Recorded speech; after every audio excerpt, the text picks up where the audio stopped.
Bienvenue pour cette nouvelle vidéo, donc pour la présentation de la messagerie ENT Neo. Donc, à quoi sert cette messagerie? Elle sert tout simplement à écrire à une personne ou à un groupe de personnes donc de votre établissement scolaire.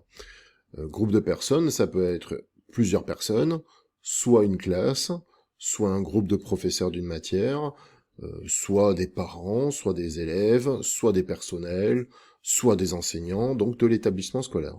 Donc on peut cibler très facilement donc toute personne donc de l'établissement pour leur écrire un message.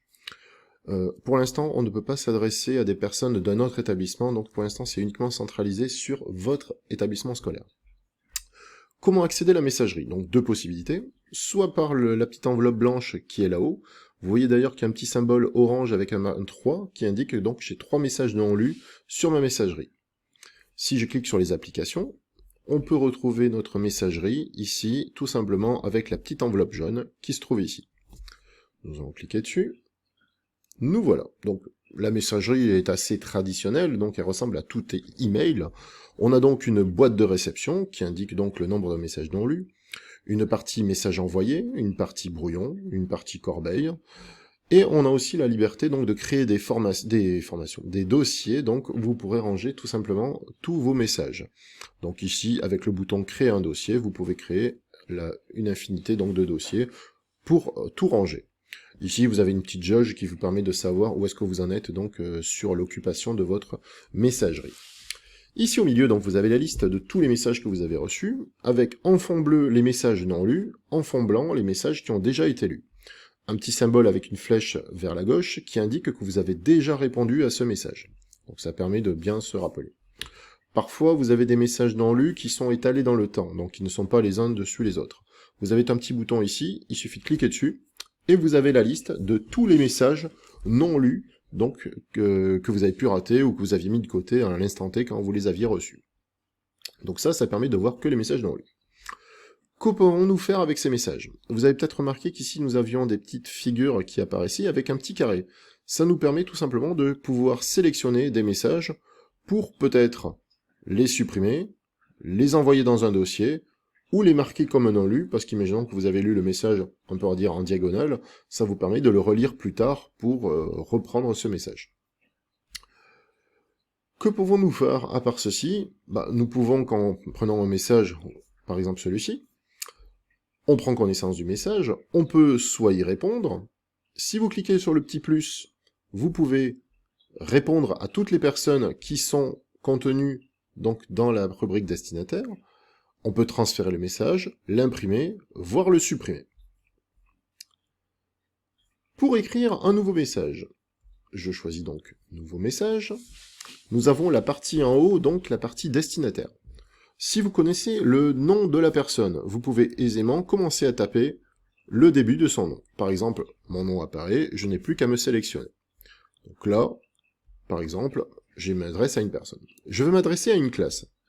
Je vais taper le nom de la classe, TMEI par exemple, et j'aurai le choix entre les enseignants de cette classe, les professeurs principaux, les élèves ou les parents. Imaginez que c'est une communication importante, par exemple pour par réunion parents-prof, ou pour donner du travail pendant un confinement, ça pourrait arriver. Je choisis les élèves, je choisis les parents, et je m'adresserai donc à toutes les personnes. On a un petit message d'avertissement qui nous prévient que c'est un message groupé, c'est-à-dire que les destinataires pourraient vous répondre, mais répondre en même temps aux autres personnes. C'est pour ça que ici vous avez une petite possibilité, copie cachée. Vous pouvez très facilement écrire aux élèves, et ici vous pouvez marquer donc TMEI, et donc vous adresser aux parents là. De cette manière, en fait, un parent qui voudrait nous répondre, au moins ne nous répondra qu'à nous, et pas à l'intégralité des personnes. Ensuite, que pouvons-nous faire? Marquer un objet, donc qui indique l'objet du message que vous souhaitez envoyer. Donc par exemple ici, formation ENT. Ensuite, pour écrire un message, c'est comme un email, vous avez tout ce qui est mettre en gras, mettre en italique, souligner, centrer sur votre écran, aligner à gauche, aligner à droite, pour mettre des puces ou des numéros, donc quand vous énumérez plusieurs éléments, vous pouvez changer la couleur de la police, choisir une nouvelle police, choisir l'écriture, Ici, vous avez en paragraphe, si vous souhaitez bien organiser votre message, donc vous pouvez facilement mettre des chapitres. Ici, vous avez les écritures en indice, en carré, ou tout simplement supprimer toute mise en forme que vous aurez pu mettre au préalable. Si vous souhaitez ajouter une photo, on clique sur Image. Vous avez la possibilité d'ajouter une photo qui est stockée déjà sur votre espace, ou vous avez la possibilité de charger une photo, donc de rajouter une photo qui est présente sur votre ordinateur. La partie son, très intéressante pour les profs de langue. Si je choisis son, je peux, comme d'habitude, ajouter un son qui se trouve sur mon espace personnel, je peux ajouter un document qui est stocké sur mon ordinateur, ou tout simplement, je peux enregistrer directement.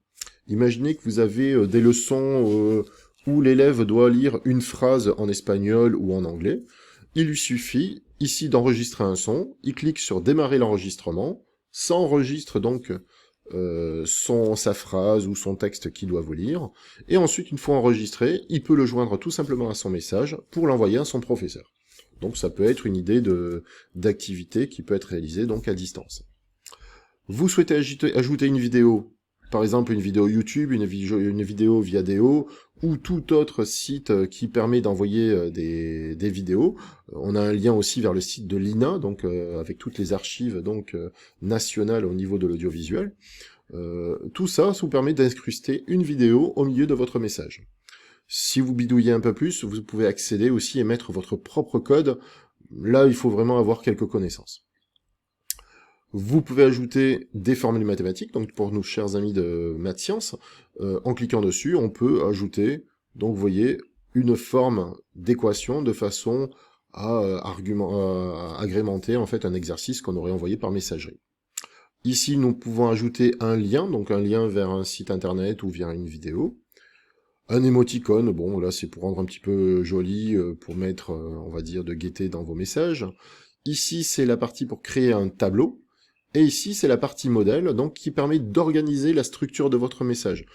Généralement, on est sur une page blanche, mais vous pouvez créer des colonnes, 3 colonnes, ou toute autre présentation. Ça ressemble un petit peu à la structure d'un Word ou d'un PowerPoint, on va dire.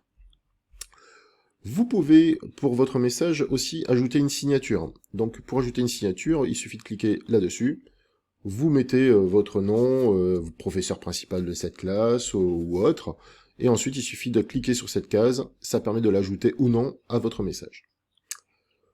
En pièce jointe, comme tout un email, vous pouvez faire ajout d'une pièce jointe, et vous venez prendre un fichier sur votre ordinateur pour le joindre tout simplement à votre message.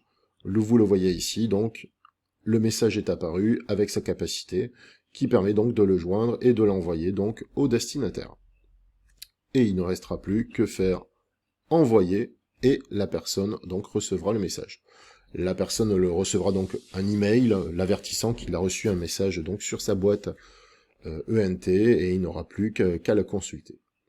Voilà, j'espère que cette vidéo vous a appris pas mal de choses sur la messagerie, et à très bientôt pour une nouvelle vidéo sur l'ENT Neo. À bientôt.